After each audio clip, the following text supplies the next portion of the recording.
दोस्तों, कबूतर एक ऐसा खूबसूरत और दिलकश परिंदा है जो हर किसी को अच्छा लगता है और लोग इसे अपने घरों में भी पालते हैं। और घरों के अलावा अक्सर मस्जिदों की मीनारों पर या मज़ारों पर यह परिंदा मौजूद होता है। और कहते हैं कि कबूतर वो परिंदा है जिसके लिए हज़रत नूह अलैहिस्सलाम ने सलामती की दुआ फरमाई थी, और यही वजह है कि कबूतर इंसानी आबादी से मानूस है। आज की इस वीडियो में हम आपको ये बताने जा रहे हैं कि घर में कबूतर पालना कैसा है और ये कबूतर कब बद्दुआ देता है, किस इंसान को कबूतर बद्दुआ देता है और कबूतर की बद्दुआ से क्या होता है। मेरे दोस्तों, कबूतर को पालना कैसा है, ये बात करने से पहले हम आपको कबूतर की एक पुरानी कहानी सुनाते हैं। किताब में लिखा है कि जब हज़रत नूह अलैहिस्सलाम ने कश्ती को जूदी पहाड़ी पर ठहराया तो आप अलैहिस्सलाम ने कश्ती का वो हिस्सा खोला जिसमें परिंदे रहते थे। तो आपने रोए ज़मीन की खबर लाने के लिए कौवे को भेजा कि जाओ देखो कितना पानी ज़मीन पर रह गया है और कितना पानी ख़त्म हो चुका है। जब कौवा ज़मीन की खबर लेने पहुंचा तो वहां पर उसने एक मुर्दा जानवर को पड़ा हुआ पाया और वो उसे खाने में लग गया और वापस लौट कर ना आया। तो हज़रत नूह अलैहिस्सलाम ने उसके लिए बद्दुआ फरमा दी। इसी वजह से कौवा आज भी डरा डरा सा रहता है। चुनांचे हज़रत नूह अलैहिस्सलाम को खुश्क और तर ज़मीन के बारे में जानना था, इसलिए जब कौवा नहीं आया तो आप अलैहिस्सलाम ने कबूतर को भेजने का इरादा किया। जब कबूतर गया तो उसे ज़मीन का वो हिस्सा नज़र नहीं आया, इसीलिए वो जैतून की एक हरी पत्ती लेकर ज़ाहिर हो गया। इससे हज़रत नूह अलैहिस्सलाम ने अंदाज़ा लगाया कि ज़मीन पर पानी तो है लेकिन कम पानी है, क्योंकि दरख्त दिखने लगे हैं। इसके बाद हज़रत नूह अलैहिस्सलाम ने चंद दिन ठहरकर फिर उस कबूतर को भेजा तो उस कबूतर के पैर ज़मीन की कीचड़ से भर गए। जब वो वापस आया तो हज़रत नूह अलैहिस्सलाम ने उसे देखकर अंदाज़ा लगाया कि अब पानी ज़मीन से ख़त्म हो चुका है, लेकिन ज़मीन अभी भी पूरी तरह से नहीं सूखी हुई है, थोड़ा बहुत कीचड़ ज़मीन पर रह गया है।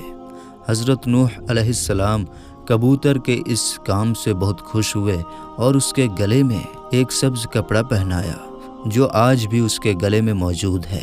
यही तो उसके खुशबख्ती की दलील है। और इसके साथ ही हज़रत नूह अलैहिस्सलाम ने कबूतर के लिए अमन और सलामती की दुआ भी फरमाई है, और यही वजह है कि कबूतर इंसानी आबादी से मानूस है। मेरे दोस्तों, ये तो कबूतर की कहानी हो गई, एक ऐसे कबूतर की जिसने हज़रत नूह अलैहिस्सलाम का कहना माना और उन्हें रुए ज़मीन की खबर उस वक्त दी जब सब तरफ पानी ही पानी था। आइए अब हम बात करते हैं कबूतर और परिंदों को घर में पालने के हवाले से। जहाँ तक परिंदों और कबूतरों को घर में शौकिया पालने का सवाल है तो ये जायज़ है, बशर्ते ये कि उनकी ग़िज़ा, खाने पीने, सर्दी गर्मी और बरसात से बचने का सही और दुरुस्त बंदोबस्त किया जाए, और घर वाले कहीं बाहर जाएं तो उनकी ग़िज़ा और देखभाल का सही बंदोबस्त करके जाएं। रिवायत में आता है कि हज़रत अनस के छोटे भाई ने परिंदा पाल रखा था। जब हुज़ूर पाक सल्लल्लाहु ताला अलैहि वसल्लम उनके हाथ तशरीफ़ लाते तो कहते हैं, अबू महर, परिंदे ने क्या क्या बातचीत की। बारिवायत सही बुखारी हदीस नंबर 6129।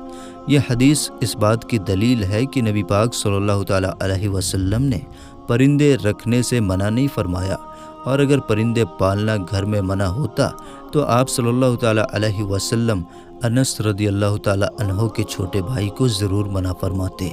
दोस्तों, इस रिवायत की बुनियाद पर यह कहा जाता है कि घर में परिंदे पालना जायज़ है, लेकिन जैसा कि पहले भी जिक्र हुआ है कि इनके पालने के लिए ज़रूरी ये है कि इन परिंदों की हर ज़रूरत को पूरा किया जाए ताकि परिंदों को किसी भी किस्म की कोई तकलीफ़ ना पहुँचे। चुनांचे कबूतर भी एक परिंदा ही है, इसलिए कबूतर को घर में पालना दुरुस्त है।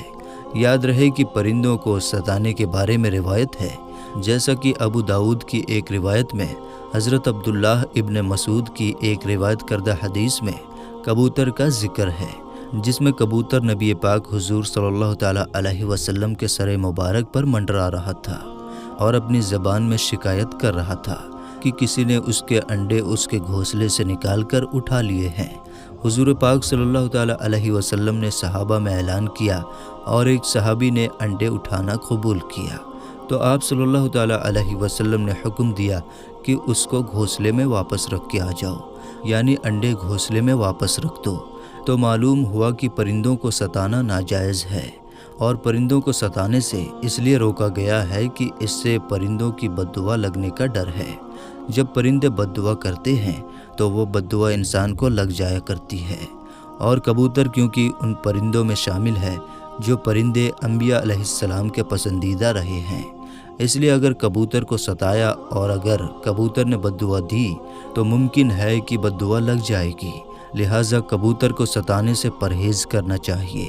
آئیے اب ہم آپ کو کبوتر کے حوالے سے بتاتے ہیں کہ اسلامی تعلیم اس کے بارے میں کیا کہتی ہے۔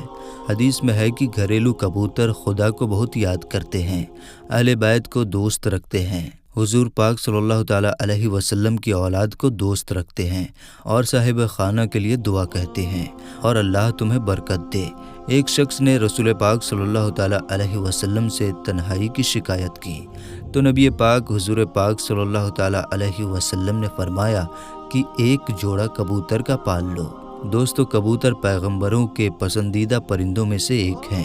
کبوتر گھر میں رکھو کیونکہ حضرت نوح علیہ السلام نے اس کو پسند فرمایا ہے اور دعا دی ہے کہ کسی بھی پرندے پر اتنا پیار نہیں آتا جتنا کبوتر پر آتا ہے۔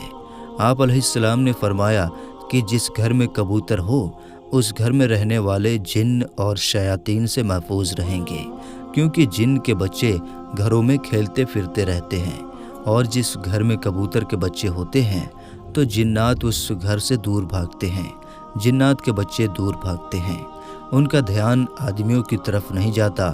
اسی طرح ایک اور روایت میں آتا ہے کہ کبوتر کا جو پر جھڑتا ہے وہ صحت ان کی نفرت اور بھاگنے کا سبب ہوتا ہے۔ دوستو، ان باتوں سے یہ ثابت ہوتا ہے کہ گھر میں کبوتر پالنا برکت کا سبب ہوتا ہے، اور جیسا کہ حدیث میں آتا ہے کہ نبی پاک حضور صلی اللہ تعالیٰ علیہ وسلم نے صحابی کو گھر میں کبوتر پالنے کے لیے بولا، تو اس سے یہ بات ثابت ہو جاتی ہے کہ کبوتر پالنے میں خیر ہے۔ دوستو، یہاں پر آپ کو ایک اور بات بتاتے ہیں کہ کبوتر پالنے کے ساتھ ساتھ یہ بات دیکھی جاتی ہے کہ بعض لوگ شوقیہ طور پر کبوتر پالتے ہیں، اور ان کا شوق کبوتر کو پالنے کی حد تک بالکل ٹھیک ہے، اور یہ بہت اچھی بات ہے۔ کچھ لوگ کبوتر بازی کی نیت سے کبوتر پالتے ہیں، اور کیونکہ کبوتر بازی میں وقت اور پیسے دونوں ضائع ہوتے ہیں، تو یاد رہے کہ کبوتر پالنا ایک مہنگا اور محنت طلب شوق ہے۔ کبوتر بازی کے مقابلے سخت گرمیوں میں ہوتی ہیں، مگر ان کی تیاری پورے سال جاری رہتی ہے۔ شوقیہ لوگ ایک ایک کبوتر پر لاکھوں روپے خرچ کرتے ہیں، اور اعلیٰ سے اعلیٰ نسلوں کے کبوتر کو پالتے ہیں۔ انہیں خاص ٹریننگ دی جاتی ہے، کروڑوں روپے ان پر خرچ کیے جاتے ہیں، اور پھر مقابلے کیے جاتے ہیں۔ مقابلے میں ہار جیت ہوتی ہے، پیسہ وغیرہ لگتا ہے، تو یہ بالکل بھی حرام ہے، ایسا نہیں کرنا چاہیے۔ امید کرتے ہیں آپ کو یہ ویڈیو سمجھ میں آئی ہوگی، اور اس ویڈیو کو اپنے قریبی لوگوں تک ضرور شیئر کریں۔ ہم ملتے ہیں پھر ایک نئی ویڈیو کے ساتھ، تب تک کے لیے السلام علیکم، اللہ حافظ۔